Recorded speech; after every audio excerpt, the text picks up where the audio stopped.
Hey, it's Rob, and welcome back to another edition of Jammin On The Run, and we are going to continue our conversation regarding the Disney Dumbo Double Dare that we just came back from. And we wanted to just touch on the expo a little bit. I know last episode that we talked about a lot of the stuff that we bought there, and see the links down below to refer back to that episode. Very exciting. A lot of good stuff to get to this week, and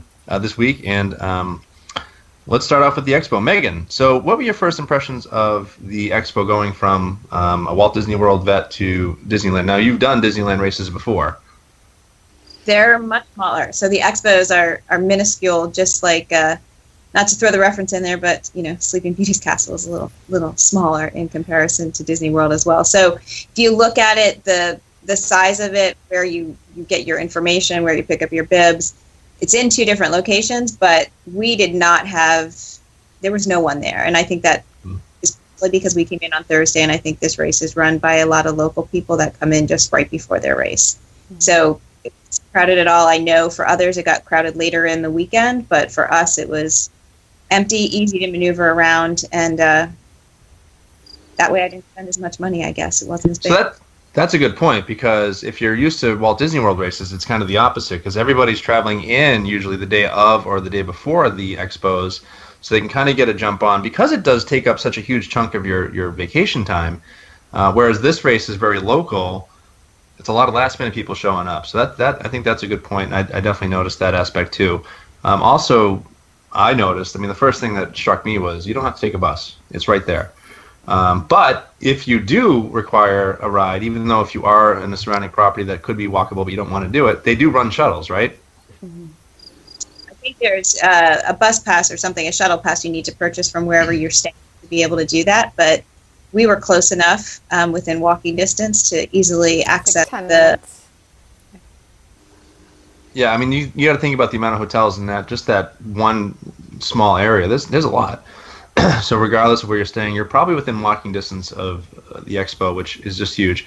Also for me, it was an opportunity to see the Disneyland Hotel. I just thought that was really cool, because that's the original Disney Hotel. That's the first that came before any of the wonderful resorts that we're used to in Florida. And I thought that was really cool as a piece of history. That's the hotel Walt had an impression on. So I thought that was pretty cool. Also, go ahead. No, I would totally agree with that. I think the interesting thing, and I know we're not talking necessarily about the hotel itself, but it's set up in the different lands. So there are different towers set up in the different lands. It's not all connected to one another. So it's a pretty neat experience to see, especially when you see it for the first time, trying to figure out where you need to go. But it's very compact, which is really nice. Yeah, very easy to navigate too, because you go to, if you're a Florida veteran, you've got to start by going into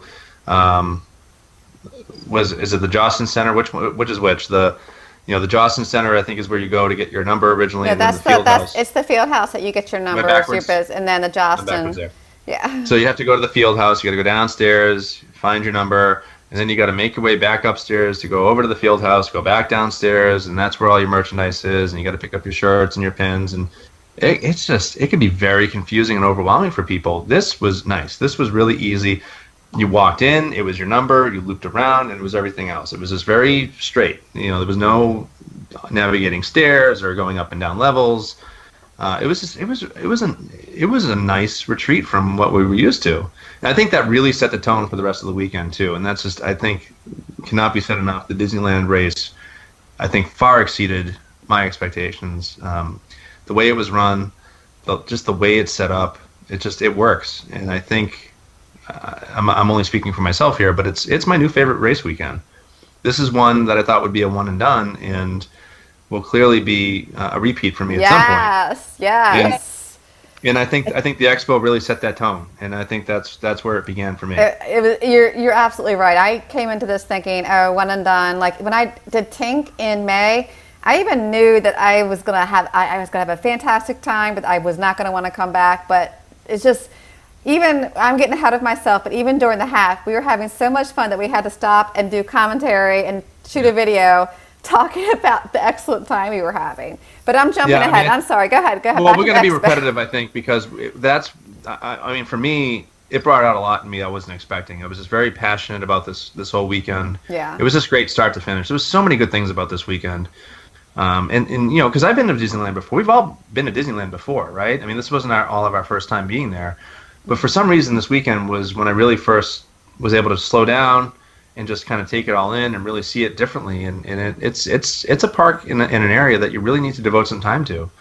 And the proximity of everything really allows you to do that. You can just kind of, we walked the expo and then we just kind of moseyed on into the parks, and I think we park hopped that day too. And it's just, you can do that.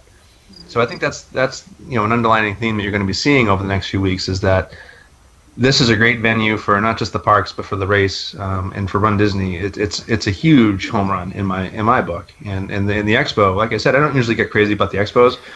If I'm running in Florida, I'd rather skip them. They offer that ability to now pre-purchase, you purchase the ability to have your stuff delivered race day. I'd much rather do that than have to schlep over there in a bus and spend half a day, and it's just more of an inconvenience than anything. But this I actually enjoyed. I actually like being there. And not to sound like the alcoholic in the bunch, but there's a bar, right? You're not. Right in the expo. You don't have to leave to go find a beer. It's right there, and you can kind of drink your beer while you're walking around and checking things out. So why didn't you mention that in our haul video? That could have been something that you purchased at the expo, which, by the way, I'm putting a link if anyone missed our haul video where we discussed the awesome things we bought. So, yeah. If I mentioned every time I bought a beer, we'd be here a long time. So let's keep to the important stuff. So I think I think we all agree, home run all the way around regarding the expo. And we went. And how about as far as we went Thursday? About what time did we get there? Does anybody remember? It was later in the day. It was afternoon. As far as things, right? 2 or 3 o'clock, I think. And as far as things being sold out, there were still wine glasses. There was still mugs. There were still shirts. There were no Dumbo Double Dare pins. But as far as pre-purchased. Yeah, I know. I'll do it next time. But that's a good point too, because we're used to, in Walt Disney World is very prone to eBayers, people that show up and try to grab everything before it sells out. We didn't have that here. I don't know if it's because the locals don't care as much and it's very locally driven. But yeah, like you said, things that you're used to selling out, the wine glasses, the Turvis, a lot of the pins, those things were still available for the most part. I Did It shirts were available. Mm-hmm. There was a big quantity of them.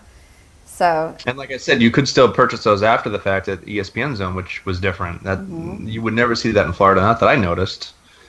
At least not the sizes. I mean, afterwards sometimes there's opposite, weird sizes that you can't, not the most common sizes, I should say.